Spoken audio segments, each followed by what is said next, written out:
Good to be here. We're going to pick up in 1 Samuel chapter, we kind of finished 17. I was just going to go back and mention one or two things from chapter 17 before I move into 18. You may have thought we were not going to get back to 1 Samuel, but I had a question about the Old Testament overview last week, and so I wanted to cover that. If I can get this thing situated. So 1 Samuel 17, of course, centers around David killing Goliath.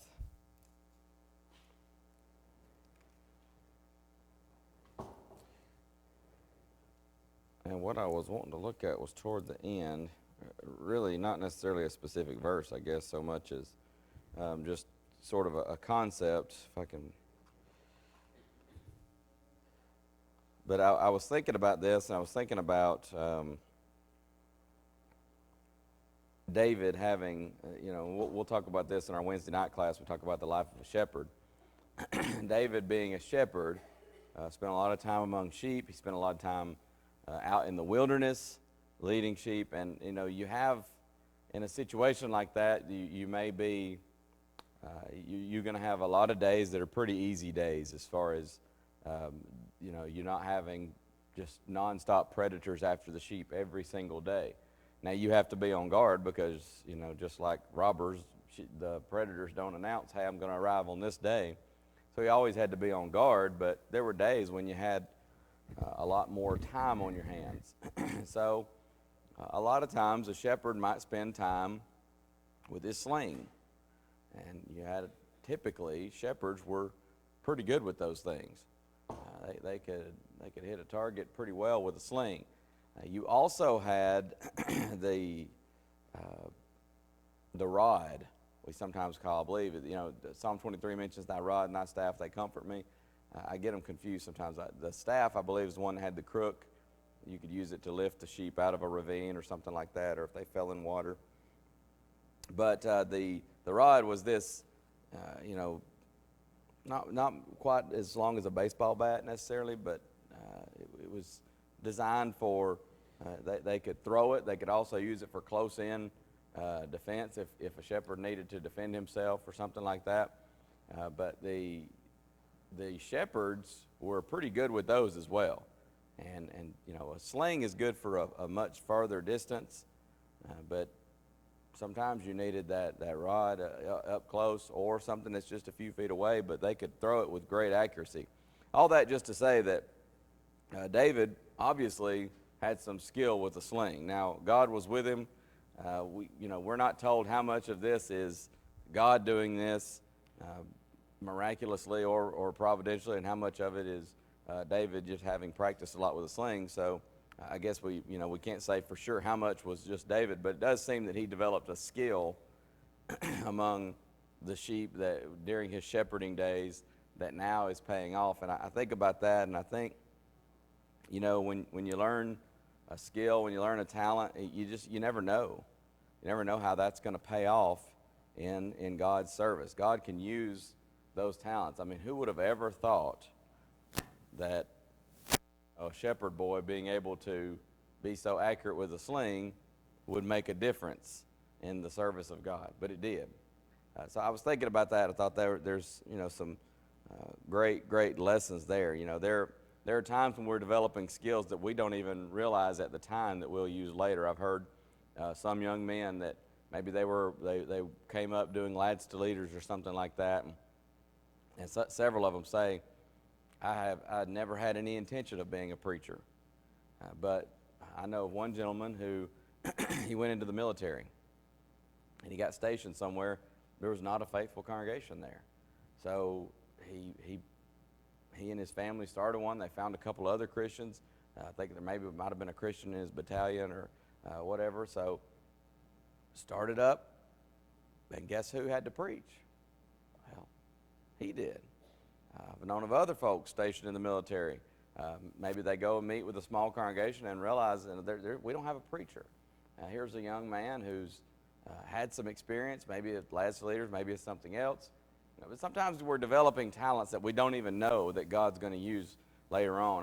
I may have shared with the Bremen folks, I can't remember, but one of the interesting things to me that just seems almost providential is when I was when I got the job at Blue Cross Blue Shield of Tennessee. That would have been 2004, I think, and I was working the phones, and so every time somebody calls in, the way you identified someone was I don't think they use Social Security numbers anymore, but that was basically your insurance number. And so over on the side of your keyboard, they call it the 10 key. And you'd use that to punch in numbers. Well, I couldn't use that for anything. And sometimes people would ask, when I was interviewing for different jobs, I was trying to find a job for a while before I ended up at Blue Cross. They'd say, can you use the 10 key? And, for the first time I was asked that, what's a 10 key? And they said, I guess not. But, when I first started that job, I was kind of just tap, tap, tap, the hunt and peck method. But by the time I'd been working that job a year or so, I got to where I'm not even looking, and I'm just, people call in, and I'm typing that number. I got to be a much better typist as well, because you had to learn to talk and type at the same time and do it very fast, because they wanted you to keep track of everything you said to a customer. But especially the 10 key was interesting to me, because a couple of years later, when I left Blue Cross and I went to work for GBN, one of my main jobs starting off, well, really some parts of the job changed, but this part continued, was to account for every second of every minute of every hour of every day, and literally even every frame of every second.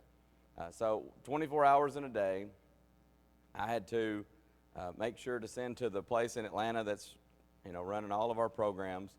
Here, you start this program right here, you start the next program right here, and like most people, I just sort of assume you just tell them a program, but of course, not every program runs exactly 30 minutes, 60 minutes. Sometimes they run just a little bit long. It might be a second or two. Sometimes they run a little bit short. It might be a second or two. Sometimes you have a guy send you a program and it cuts off at, 29 minutes and 30 seconds. What now?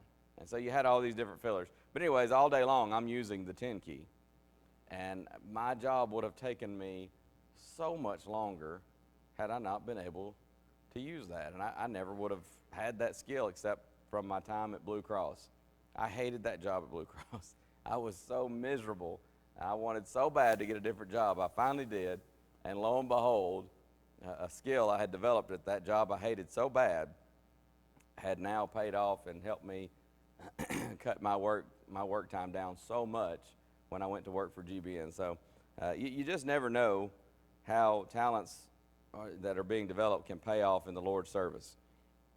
So we talked about, and I'm not going to rehash I gave you some possible solutions to the supposed dilemma of Saul knowing David, not knowing David, and then, I think I got that backwards, not knowing David, and then not knowing him again. We talked about that. There's an Apologetics Press article.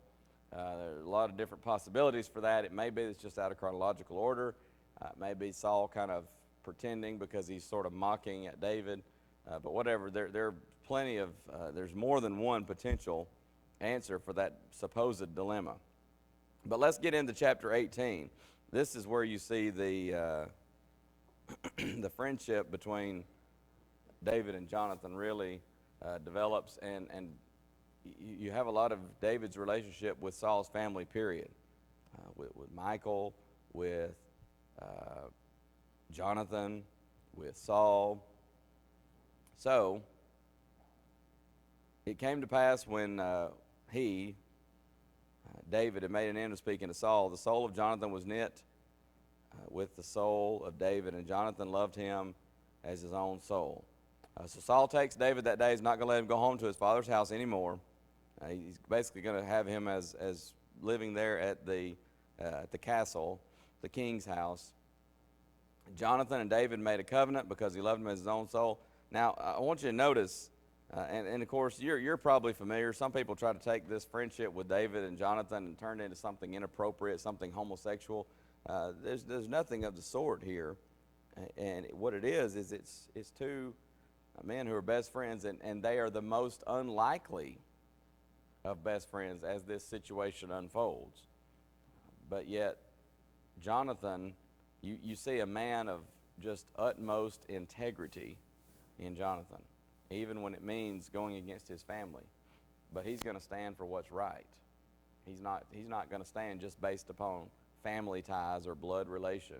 He's going to stand upon what's right. So, people especially take verse 4 and try to turn it into something weird. It says, Jonathan stripped himself of the robe that was upon him and gave it to David and his garments, even to his sword and to his bow and to his girdle. What is happening here is, number one, it's a gift. Jonathan is giving a gift to David. He being the king's son, do you think he's got a little bit nicer stuff than shepherd boy David? You ever done that for a friend? Maybe you got something nicer, and this friend doesn't have something as nice, or maybe you've had a friend do something like that for you. I know I have. And they say, here, have mine. That's part of this. It's a gift. But it's also, and they are not aware of this, no doubt, but this is also prophetic. How so?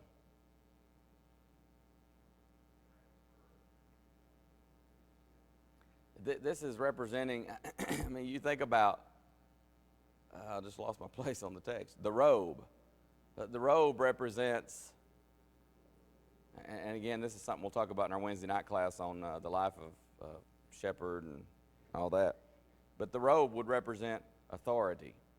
In fact, what is one of the first things the prodigal son's dad says when he comes home? When he interrupts his speech, he says, bring a robe. And what that means is you're not a servant. You're part of the household. You're my son again. That's restoring his sonship. So this is familial. It's also authoritative. Then you even have sword, bow, girdle, power, strength. And so there's a prophecy here, a subtle prophecy that authority, power, strength, the kingdom is transferring from the family of Saul, represented there by Jonathan, to David. And this, of course, all goes back to Saul's continued disobedience, and you're going to see more of the same as this goes on. So, verse 5, David went out wherever Saul sent him. He behaved himself wisely. He's got discretion. He's got wisdom. Saul set him over the men of war. He's accepted in the sight of all the people and also in the sight of Saul's servants. Now, up to this point, there's no problem, it would seem. Again, the chronology is, we're not always sure of the chronology here in 1 Samuel and 2 Samuel as well. But it would seem at this point, there's no problem. Saul is setting him over the men of war. He's promoting him, we would say. But look at verse 6. It came to pass as they came, when David was returned from the slaughter of the Philistine, that the women came out of all cities of Israel, singing and dancing to meet King Saul with tabrets, with joy, and with instruments of music. And the women answered one another as they played and said, Saul has slain his thousands, and David his 10,000s. By the way, there's a textual variant in verse 6. We're unsure. Some manuscripts, some ancient manuscripts have from the slaughter of the Philistine. Some ancient manuscripts have from the slaughter of the Philistines, plural. In other words, there's some credible evidence that this is not talking about the Philistine. In fact, every indication from 1 Samuel 17 is that when Goliath was slain, what happened? They just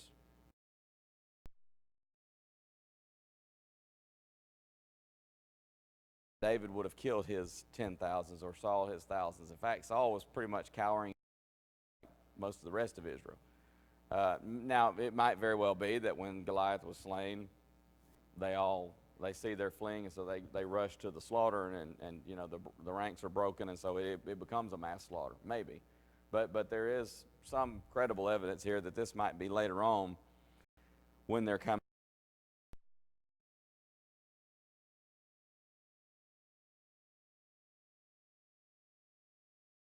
Gets upset. Look at verse 8. Saul was very wroth, and the saying displeased him, and he said, They have ascribed unto David 10,000s, and to me they have ascribed but thousands. What can he have more but the kingdom? You may want to underline that. There's another prophecy. Saul doesn't have any idea David is the next king. But he makes this statement unawares. And you almost want to say, yeah, Saul, that is exactly what he's going to have more, because God has chosen him. And so Saul eyed David, verse 9, from that day and forward. In other words, he's gonna keep his eye on him. But he's so concerned about losing power. And you know, isn't it great that humanity has learned a lesson from that and nobody worries about power these days? You know, I saw just a little snippet of a speech the other day, something to do with this Supreme Court judge confirmation. But one fellow made a statement, and he said something to some of the, I guess he was addressing the Democrats, but he's saying, you know, you really must want power. And you know, and he even made a statement, I hope you never get it. There are some people, and I mean, I'm not foolish, I'm not naive. It happens on both sides of the aisle, so to speak. But there are some people that are so desperate for power, they will go to any length to obtain it and to hold on to it, for that matter. And you see that here with Saul. Time and time again, he sees God has left him. He could come clean at any moment, but he continues to chase after David. And what has David done? Nothing, ever, but be kind to him. Even on 2 different occasions, as we'll see, having a chance to kill him, but refusing to do so. So he's suspicious of David because he feels threatened by him. Just pure jealousy is what's going on here. But it goes on the morrow, the evil spirit came upon Saul. He prophesied in the midst of the house. David played with his hands at other times. Of course, he's playing there on the harp. There was a javelin, a spear, we would say, in Saul's hand. Saul cast the javelin, for he said, I will smite David even to the wall with it. David avoided out of his presence twice. You know, David sees that coming and ducks out of the way. Saul was afraid of David because the Lord, now here's a haunting statement. Saul was afraid of David because the Lord was with him, with David, and was departed from Saul. That's interesting because, again, at any moment, Saul could have the Lord with him again. And it doesn't mean he's going to be king. That decision has been made. But he could be right with God and end all this foolishness. But he refuses to do so. So Saul, he gets David out of his presence. He's going to make him a captain over 1,000. He went out, came in before the people. David behaved himself wisely in all his ways. Again, David uses wisdom and discretion. The Lord is with David as opposed to Saul. The Lord's not with him because of his attitude and his disobedience. Saul sees that David behaves himself very wisely. He's afraid of him. All Israel and Judah love David because he went out and came in before them. You'll see this expression twice. I didn't mention it in verse 13. You see it in verse 13 and here again in 16. It's a Hebraism, as some people put it. We might say an idiom, an expression in the Hebrew language. It just means he led them in a military fashion. You know, sometimes you'll see, I want to say it's, I think it's Caleb in the book of Joshua, when, you know, the famous expression, give me this mountain. And Caleb says, I'm 80 years old, but I'm still just as strong to go in and to come out. And that means I can fight. I'm 80 years old, but I can still fight. And I can still go to war. I can still battle. I can still lead people in battle. And so he says, give me this mountain. So it's a Hebrew expression. It means dealing with fighting, military, functioning as a military leader. So what Saul's going to do now is he's going to try to kill David by putting him in dangerous positions. Well, I don't have to do it. Let the Philistines do it. Because why not just kill him himself at this point? He's going to try that later on. The people love him. You can't afford a revolt. If the people love David and you kill David, then the people are going to be upset with Saul for killing him. So, got to come up with plan B. So, he says, "Look, my elder daughter Merab, I'm gonna give her to you to be your wife, David, and but here's what you got to do. I mean, this is the king's daughter, right?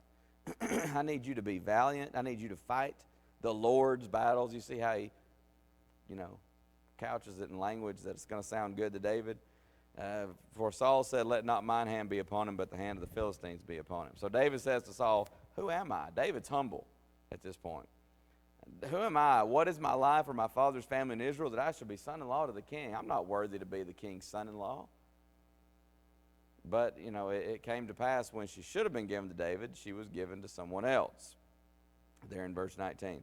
So then you have Michal, Saul's daughter. She loves David. And somebody tells Saul, hey, your daughter Michal, she's got a thing for David. Oh, now Saul's excited about that because now he's got another chance. So Saul says, I'm going to give her to David that she may be a snare to him and that the hand of the Philistines may be against him. So he says to David, verse 21, you're going to be, thou shalt this day be my son-in-law in the one of the twain. He says, you're going to be my son-in-law in this second instance, if although not in that first. So, tells his servants, you talk to David in secret. Saul tells him. And he says, you tell David the king has delighted in you, his servants love you. Go be his son-in-law. He knows David's going to, out of his humility, again say, I'm not worthy to be the king's son-in-law. So he's pushing them. Tell them, look, the king loves you. He wants you to be his son-in-law. The servants love you. So they did. They said this, and David even says to them, does it seem a light thing to be the king's son-in-law? Seeing I'm a poor man and lightly esteemed. And so they tell Saul, this is what David said. So now Saul has them go to David again in secret. This is not Saul doing it out in the open this time. And he says, tell him, the king doesn't want any dowry. He wants 100 foreskins of the Philistines to be avenged of the king's enemies. Saul's thinking, I'm going to get him killed by the Philistines. And so they tell him, and now that's a pretty high price. That's going to be a difficult task. So now that Saul knows that, especially to a military man, that's going to be, it would be kind of the equivalent for, in the early settlement days, the Indians would talk in terms of scalps. So when his servants told David these words, verse 26 says, it pleased David well to be the king's son-in-law. The days were not expired. There was still time to fulfill this task. So he rose and he went, not 100, 200 Philistines he killed. Brings it back, gives it to the king. Well, what do you do if you're Saul now? You've made this thing public. You've said, I'm giving him my daughter. So Saul gives Michal, his daughter, to David for his wife. Saul saw and knew that the Lord was with David and that Michal, Saul's daughter, loved him. It seems that Saul was also thinking, I'll give him, like maybe he was going to be okay with giving her to David because she'll keep an eye on him for me, right? That's sort of, it doesn't come out and say that, but you kind of get that impression, or at least I do. And now he sees in verse 28 at the end of that verse that Michal, his daughter, well, not only have I given her to Saul or to David, but now she also loves him. And how much information is she going to give me about David? Yes, ma'am.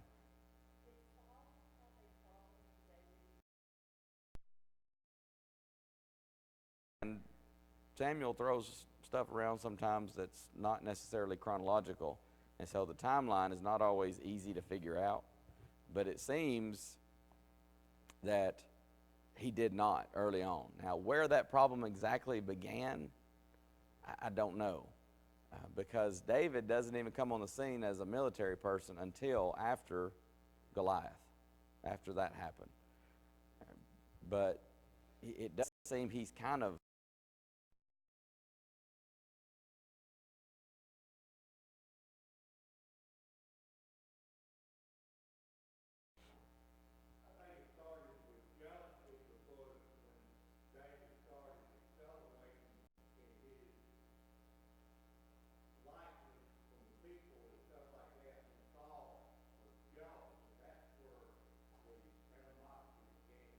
I think so, and I think that's from that statement he made about the 10,000s and the thousands. That seems pretty, and it may be the timeline, and this is the Chad uninspired timeline, but it might be that when David kills Goliath and Saul talks kind of condescending toward him there, it seems, it may be that his pride is a little bit stung because the shepherd boy went out and killed the giant instead of the king of the people. And so maybe he's being a little, well, who is this stripling? Who is this young man? Let's, we promised we'd give whatever. Let's find out and get the information and give him what we promised. But maybe he feels a little bit, like he's been showed up. And then if that textual variant is, and again, it's very credible that it's very possible that it's when they came back from the slaughter of the Philistines, is that now Saul has kind of promoted David, and then they come back from this, and he's just eaten up with jealousy. And at that point, he says, I've got to keep my eye on this fella. And now he's setting out to try to get him killed by the Philistines. You've got to wonder what is Saul thinking at this point, because everything he tries to get David killed just comes back on him. You would think he would get a hint. Yes, sir.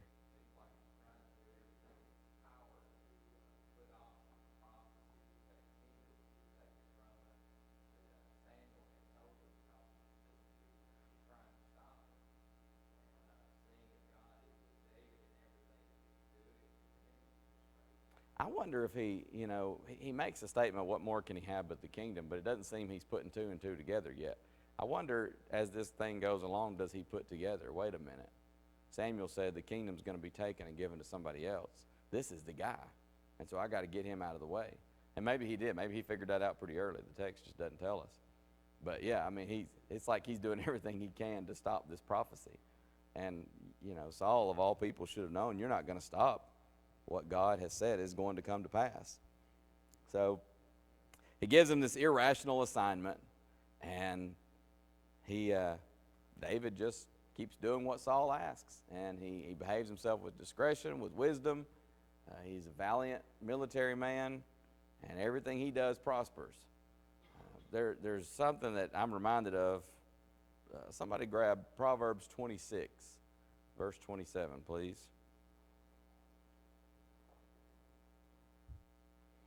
Here's David building his reputation among the people, and he's doing it in a proper way. There's a lesson there that we need to do our best in the tasks that have been assigned to us, whatever it might be. David is not trying to shortcut this.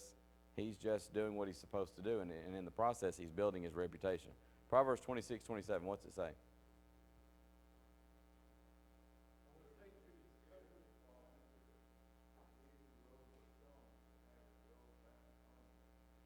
He who digs a pit will fall into it. He who rolls a stone will have it. What was the last part? Roll back on him. Y'all ever watch Roadrunner cartoons? Remember old Wile E. Coyote? I have a note in my Bible that I used in preaching school because Brother Cates had a very unique way of teaching.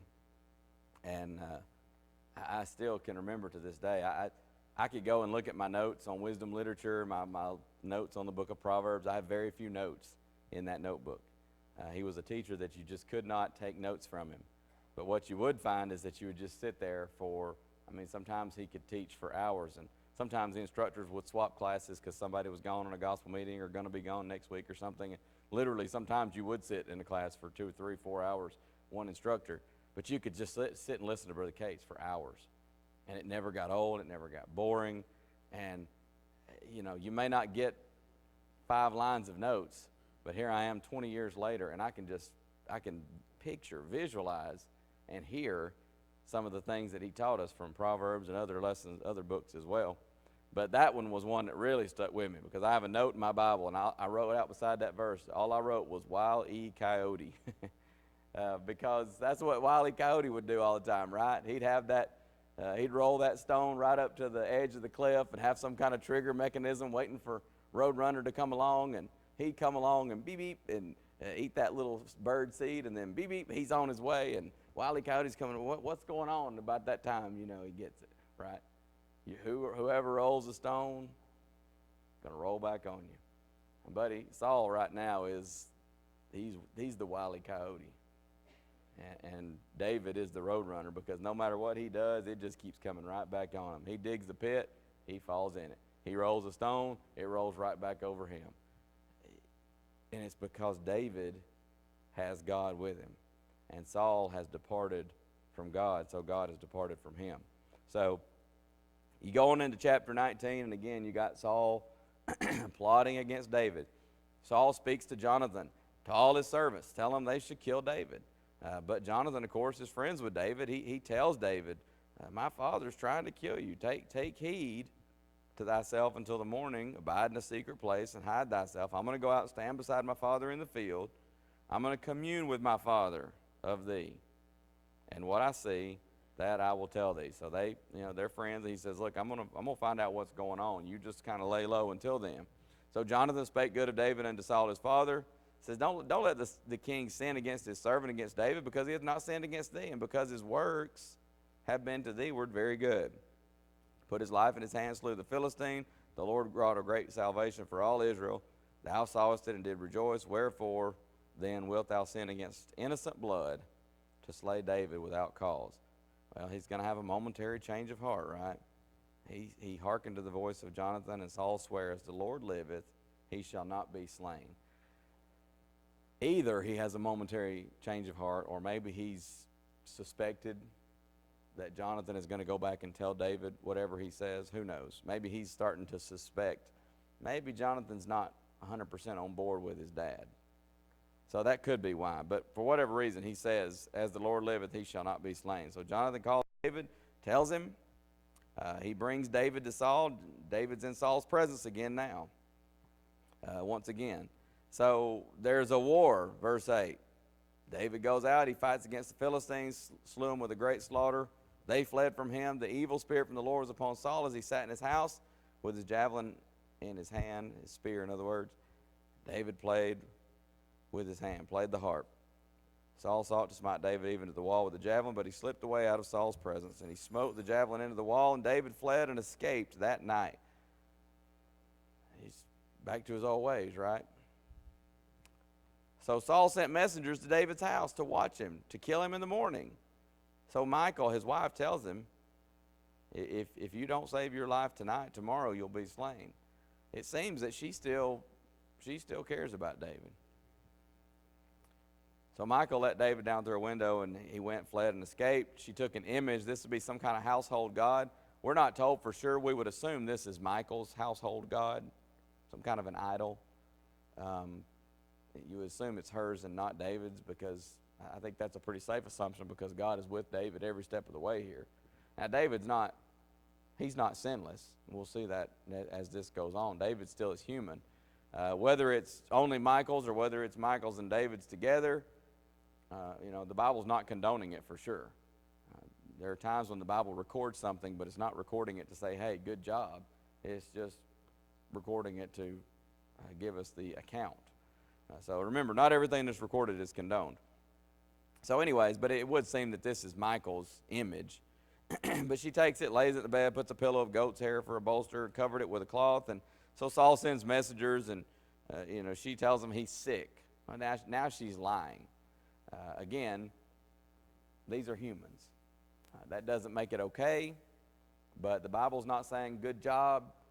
Michal, she told a lie and saved her husband. It's just recording for us the fact that she did. Would God have saved David one way or the other? You better believe it, because God made a promise. David's going to be on the throne. Not only that, there's a bigger picture promise here. What is that? There's a Redeemer coming, right? There's a Messiah coming, the Messiah. So, nothing's going to happen to him, but she tells a lie, and she says he's sick. Then they come in there and they discover the deception, and now they're upset with her, of course, right? And so what does she say?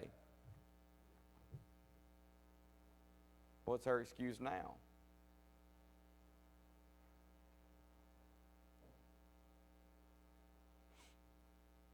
Look there at verse,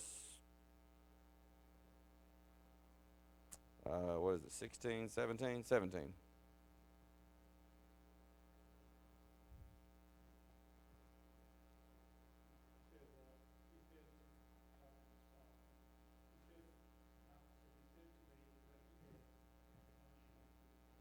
Yeah, she says, look, don't be upset with me. He threatened me.